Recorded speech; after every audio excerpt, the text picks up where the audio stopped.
En tant qu'être naturel, l'homme est donné. Au point de départ de sa production se trouve donc la nature biologique et matérielle. Transformée, mais présente, cette nature apparaîtra sans cesse dans le contenu de la vie humaine. L'homme a été d'abord une possibilité biologique, bien que cette possibilité n'ait pu devenir actualité que par une longue lutte, dans laquelle l'homme assume la responsabilité croissante de son être. Son activité devient puissance, volonté. Il gagne, douloureusement, la conscience. Il ne cesse pas d'appartenir à cette nature, ses énergies plongent dans celles de la nature, s'y renouvellent et s'y perdent. Cependant, l'homme n'est pas seulement être de la nature, il est aussi humain. Dans et par l'homme, la nature se sépare, s'oppose à elle-même, entre avec elle-même dans une lutte plus profonde. L'homme, être de la nature, se tourne contre elle, lutte contre elle. Pour lui, elle est la source originelle et la mère, et cependant, elle n'est plus que la matière donnée de son action. L'homme actif modifie la nature autour de lui et en lui-même, il crée sa propre nature en agissant sur la nature. En la façonnant à ses besoins, il se modifie dans son activité et se crée de nouveaux besoins. La nature, telle qu'elle devient dans l'histoire humaine, est la nature de l'homme. Dans son histoire, l'être humain s'isole en un sens de la nature, mais il contracte ainsi avec elle un rapport plus profond, une unité plus haute. L'homme est un être limité de la nature qui se comporte comme un tout, un être fini qui s'ouvre des possibilités infinies. L'homme est capable de s'élever à un degré supérieur d'existence et de surmonter son point de départ. Sa limitation et son abstraction se transforment en puissance. Ce qui est le plus limité dans l'homme, son entendement abstrait, la capacité de fixer des objets et des instants, devient précisément le principe de cette puissance croissante. La conscience de l'homme exprime son pouvoir sur les choses, mais aussi sa limitation, puisqu'elle ne s'atteint que par l'intermédiaire de l'abstraction. La conscience exprime donc à la fois la finitude de l'homme et son infinitude. C'est là sa contradiction interne, qui l'oblige à toujours s'approfondir et se dépasser. Et c'est là son drame, son malheur et sa grandeur. Le secteur non dominé du monde reste immense. En ce qui concerne la nature, ce secteur non dominé est pour l'homme fatalité et hasard brut. Dans l'homme lui-même, ce secteur se nomme spontanéité pure, inconscience et encore destin psychologique ou social. Il comprend tout ce que l'activité n'a pu jusqu'ici orienter et consolider, tout ce qui n'est pas encore produit par l'homme et pour l'homme. Il s'agit d'une part immense de la réalité qui n'est pas encore objet pour la praxis. L'activité productrice contient cette contradiction, la plus profonde de toutes, l'opposition douloureuse entre la puissance de l'homme et son impuissance, entre l'existence d'un secteur de la réalité qui est dominé, consolidé humainement, et celle d'un secteur brut. L'homme se trouve à chaque instant séparé de ce qui le fait être et qu'il n'arrive pas encore à maîtriser. Ce secteur non dominé comprend encore malheureusement presque toute la vie naturelle et biologique, presque toute la vie psychologique et sociale de l'homme.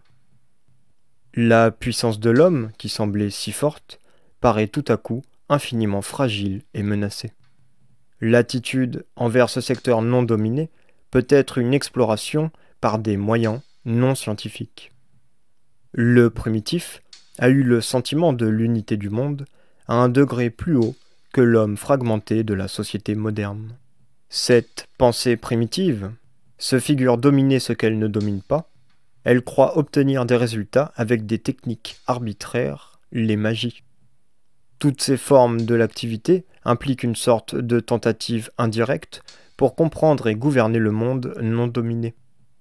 Seule la connaissance scientifique peut pleinement réaliser cette domination.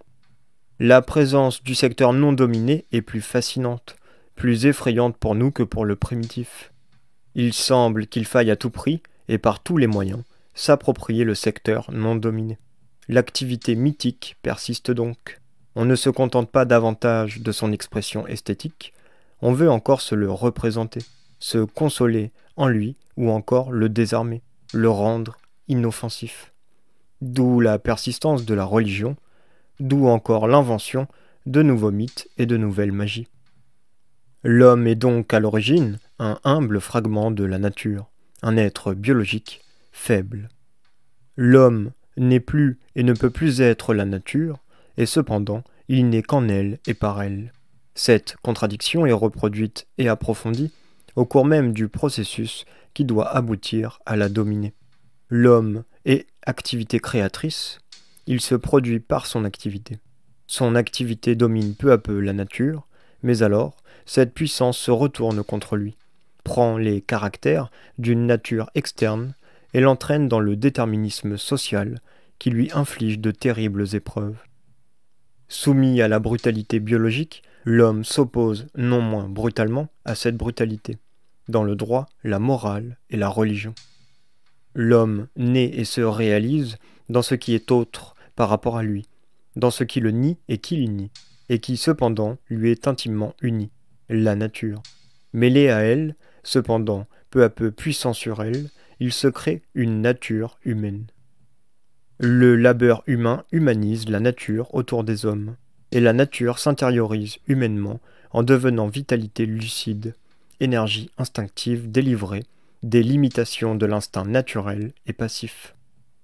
Le travail, la production économique, n'est pas une fin en soi. Le résultat essentiel de la production est l'existence de l'homme.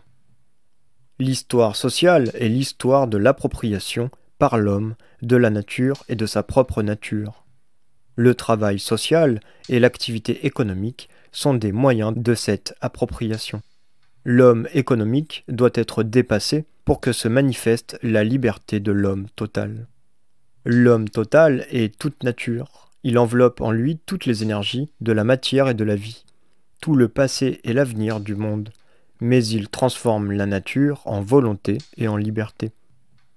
Aujourd'hui même, au moment où sa puissance sur la nature est déjà grande, l'homme vivant est plus que jamais victime des fétiches qu'il a lui-même suscités. Une nouvelle conscience, lucide, tenace, méfiante, est nécessaire pour démasquer ces fétiches. Le matérialisme dialectique voudrait être l'expression et l'organe de cette conscience. Pour mettre fin à cette situation, il faut dépasser la structure sociale qui subordonne une classe à une autre. Il faut surmonter une organisation économique dans laquelle le prolétariat n'est qu'un instrument de production. Il faut atteindre une pleine conscience de la praxis. Comme les limitations de la conscience sont elles-mêmes fondées sur une certaine praxis, celle de notre structure économique et sociale, il faut la surmonter pour créer une praxis nouvelle, cohérente et planifiée. L'homme total est le sujet et l'objet du devenir. Il est le sujet de l'action et en même temps l'objet dernier de l'action, son produit même. L'homme total va vers la liberté. Il devient nature, mais libre. Il devient totalité, comme la nature, mais en la dominant. L'homme total est l'homme désaliéné. Une philosophie matérialiste et pratique ne peut que s'interdire de présenter un idéal transcendant. Son idéal doit être une fonction de la réalité. Il doit avoir des racines dans cette réalité et y exister virtuellement. L'idée de l'homme total répond à cette exigence. La fin de l'aliénation humaine sera le retour de l'homme à lui-même, c'est-à-dire l'unité de tous les éléments de l'humain. Ce naturalisme achevé coïncide avec l'humanisme. Cette organisation de la communauté humaine ne terminera pas l'histoire, mais bien plutôt la préhistoire de l'homme, son histoire naturelle, mal dégagée de l'animalité. Elle inaugurera la période véritablement humaine dans laquelle l'homme, dominant le destin, tentera enfin de résoudre les problèmes spécifiquement humains, les problèmes du bonheur, de la connaissance, de l'amour et de la mort. Pour cet humanisme, l'instance suprême n'est pas la société, mais l'homme total. L'homme total est individu libre dans la communauté libre. Il est individualité épanouie dans la variété illimitée des individualités possibles. Cette issue de la préhistoire humaine n'est pas fatale. Elle ne peut sortir ni d'un destin économique, ni d'une finalité mystérieuse de l'histoire, ni d'un décret de la société. Les individus vivants qui agissent pour elle peuvent être vaincus. L'humanité peut s'engager dans la confusion et le chaos.